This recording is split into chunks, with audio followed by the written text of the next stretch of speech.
লেবাননের সশস্ত্র সংগঠন হিজবুল্লাহর একের পর এক আক্রমণে দিশেহারা ইসরায়েল, আর তাই তো শেষ পর্যন্ত মাথায় বেচতে চায় ইসরায়েল। জি, ঠিকই শুনেছেন, হিজবুল্লাহর সঙ্গে ইসরায়েল যুদ্ধ চায় না। চলমান উত্তেজনা নিরসনে তেল আবিব একটি কূটনীতিক সমাধান চায়। এ কথা কে বলেছে জানেন? খোদ ইসরায়েলের প্রতিরক্ষা মন্ত্রী ইয়াব গ্যালান এ তথ্য নিশ্চিত করেছেন। তবে সরাসরি নয়, এ বার্তা এসেছে ইসরায়েলের মিত্র যুক্তরাষ্ট্রের পক্ষ থেকে। হিজবুল্লাহ ও ইসরায়েলের মধ্যে সর্বাত্মক যুদ্ধ বেঁধে যাওয়ার শঙ্কার মধ্যে স্থানীয় সময় মঙ্গলবার মার্কিন পররাষ্ট্র দফতর এ তথ্য জানিয়েছে। পররাষ্ট্র দফতরের মুখপাত্র ম্যাথু মিলার বলেছেন, ওয়াশিংটন বিশ্বাস করে দুই পক্ষের স্বার্থে একটি কূটনৈতিক সমাধান সম্ভব। কিভাবে এ ধরনের সমাধান আদৌ তেল আবিব মেনে নেবে কিনা তা নিয়েও কিন্তু কথা বলেছেন মিলার। কারণ তো জানেনি, ইয়াব গ্যালান্ট কথা বলেন এক সুরে আর ভিন্ন সুর চড়ান ইসরায়েলের প্রধানমন্ত্রী নেতানিয়াহু। তবে জানিয়ে রাখি, এখানে কিন্তু অন্য আলাপও আছে। এনে ইসরায়েলের প্রধানমন্ত্রী বেনিয়ামিন নেতানিয়াহু সরকারের সঙ্গে আলোচনা হয়েছে কিনা জানতে চাইলে মিলার বলেন, ইসরায়েলের সরকারের মধ্যে নানা মতের লোকজন আছে, এটা তো আমরাও জানি। তাদের সবার সঙ্গে তো তিনি নিশ্চিতভাবে আলাপ করতে পারেননি, যদিও মিলার জোর দিয়ে বলেছেন ইসরায়েলের মন্ত্রী নাকি তাকে নিশ্চিত করেছেন যে তারা সর্বাত্মক যুদ্ধ চায় না।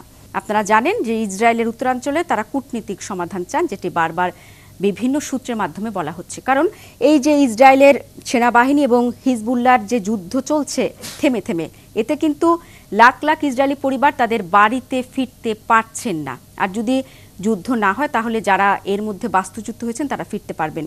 এই যে গাজায় যখন আগ্রাসন শুরু হয়, এর প্রতিবাদে কিন্তু ইসরায়েলে হামলা শুরু করে হিজবুল্লাহ। এতে ইসরায়েল সীমান্ত এলাকা থেকে তাদের ৬২,০০০ বাসিন্দাকে সরিয়ে নিতে বাধ্য হয় তেল আবিব। পাশাপাশি লেবাননের অভ্যন্তরে ৯০,০০০-এরও বেশি মানুষ বাড়িঘর ছেড়ে বাস্তুচ্যুত হয়েছে। গত বৃহস্পতিবার কিন্তু ইসরায়েলের রাষ্ট্র নিয়ন্ত্রিত বিদ্যুৎ কোম্পানি নোগার প্রধান নির্বাহী কর্মকর্তা শাউল গোল্ডস্টেন সতর্ক করে বলেন, হিজবুল্লাহর সঙ্গে যদি সর্বাত্মক যুদ্ধ বেঁধে যায় তাহলে সবচেয়ে বেশি কি ক্ষতিগ্রস্ত হবে জানেন? ইসরায়েলের বিদ্যুৎ ব্যবস্থা। আর এই কারণে ইসরায়েল যেমন চাইছে, তেমনি যুক্তরাষ্ট্রও চাইছে হিজবুল্লাহর সঙ্গে যাতে ইসরায়েলের যুদ্ধটা না বাধে।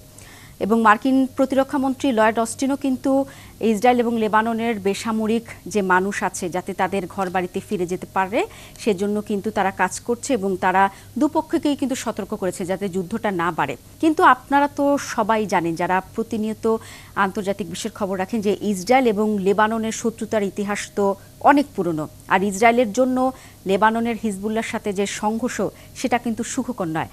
জানিয়ে রাখি যে গত ৭৫ বছরে ইসরায়েল অন্তত ৩ বার লেবানন আক্রমণ করেছে। এসব আক্রমণে বরাবরই কোণঠাসা ছিল তেল আবিব। বরাবরের মতো ইসরায়েলের পাশে থাকার বার্তা দিয়েছে যুক্তরাষ্ট্র।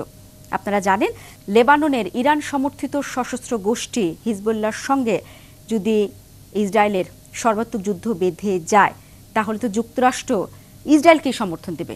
চলতি সপ্তাহে ওয়াশিংটনে সফরকারী ইসরায়েলি কর্মকর্তাদের একটি প্রতিনিধি দলকে এমনই আশ্বাস দিয়েছেন মার্কিন কর্মকর্তারা। এটা তো সবসময় জানা যে ইসরায়েলের সবচেয়ে ঘনিষ্ঠ মিত্র যুক্তরাষ্ট্র, তারা তাদের পাশে থাকবে, কিন্তু একেবারে বিবৃতি দিয়ে পাশে থাকার কথা জানিয়েছে। এবং আপনারা একটি বিষয় জানেন যে ইসরায়েল এবং হামাসের মধ্যে যখন চুক্তি আলোর মুখ দেখছে না, তখনই কিন্তু হামলার পরিমাণ বাড়িয়েছে হিজবুল্লাহ।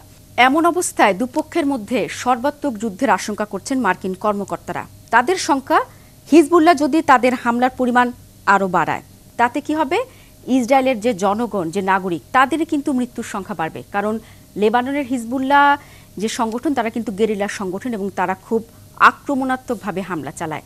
এবং এই ঘটনায় কিন্তু যুক্তরাষ্ট্রের যারা কর্মকর্তা তারা উদ্বেগ প্রকাশ করে বলেছেন যে ইসরায়েল এবং হিজবুল্লাহর মধ্যে যদি সর্বাত্মক যুদ্ধ বেঁধে যায় তাহলে কি ঝুঁকির মুখে পড়তে পারে আয়রন ডোম সহ ইসরায়েলের আকাশ প্রতিরক্ষা ব্যবস্থাগুলো। কারণ দেশটির আকাশ প্রতিরক্ষা ব্যবস্থায় যত ক্ষেপণাস্ত্র আছে এবং হিজবুল্লাহর হাতে তার চেয়ে বেশি ক্ষেপণাস্ত্র ও রকেট রয়েছে বলেই ধারণা করা হচ্ছে। আর আরেকটি বিষয় জানিয়ে রাখি, এই যে ইসরায়েলের যত আকাশ প্রতিরক্ষা ব্যবস্থা সবই কিন্তু তদারকির দায়িত্বে কোনো না কোনোভাবে যুক্তরাষ্ট্রের হাত আছে। এ কারণে কিন্তু তারা বেশি উদ্বিগ্ন। আর আপনাদের নিশ্চয়ই মনে আছে যে গত বছরের ৭ অক্টোবর ইসরায়েলে হামলা চালায় ফিলিস্তিনের স্বাধীনতাকামী সংগঠন হামাস। জবাবে গাজায় অব্যাহত বিধ্বংসী হামলা চালাচ্ছে ইসরায়েল। এরপর থেকে মূলত লেবাননের সশস্ত্র গোষ্ঠী হিজবুল্লাহ ও ইসরায়েলের মধ্যে উত্তেজনা বাড়তে শুরু করে। সীমান্তে দুপক্ষের মধ্যে নিয়মিত ছোট ছোট সংঘর্ষের ঘটনা ঘটেছে। ইসরায়েলের প্রতিরক্ষা মন্ত্রী ইয়াব গ্যালান্টের দাবি, সাম্প্রতিক মাসগুলি ইসরায়েলের ৪০০ জনের বেশি হিজবুল্লাহ সদস্যকে হত্যা করেছে। তবে আমরা দেখেছি তারা যত কথাই বলুক, লেবাননের হিজবুল্লাহর যে হামলা তাতে কিন্তু অনেক ইসরায়েলি সেনাও নিহত হয়েছে এবং বেসামরিক অনেক মানুষ বাস্তুচ্যুত হয়েছে। তাই শুধুমাত্র ইসরায়েল যেটি দাবি করে যে তারা হামলা চালিয়ে হিজবুল্লাহর সদস্যকে হত্যা করছে এবং তাদেরকে বাস্তুচ্যুত করছে, বিপরীতে কিন্তু ইসরায়েলি নাগরিকদেরও হতাহতের সংখ্যা বাড়ছে এবং ইসরায়েলেরও ব্যাপক ক্ষয়ক্ষতি হচ্ছে। এ কারণেই এই বিষয়টি নিয়ে বারবার উদ্বেগ প্রকাশ করছে যুক্তরাষ্ট্র এবং দুপক্ষকেই শান্ত থাকার আহ্বান জানিয়েছে, দুপক্ষকেই শেষ পর্যন্ত সমঝোতা করতে আহ্বান জানাচ্ছে।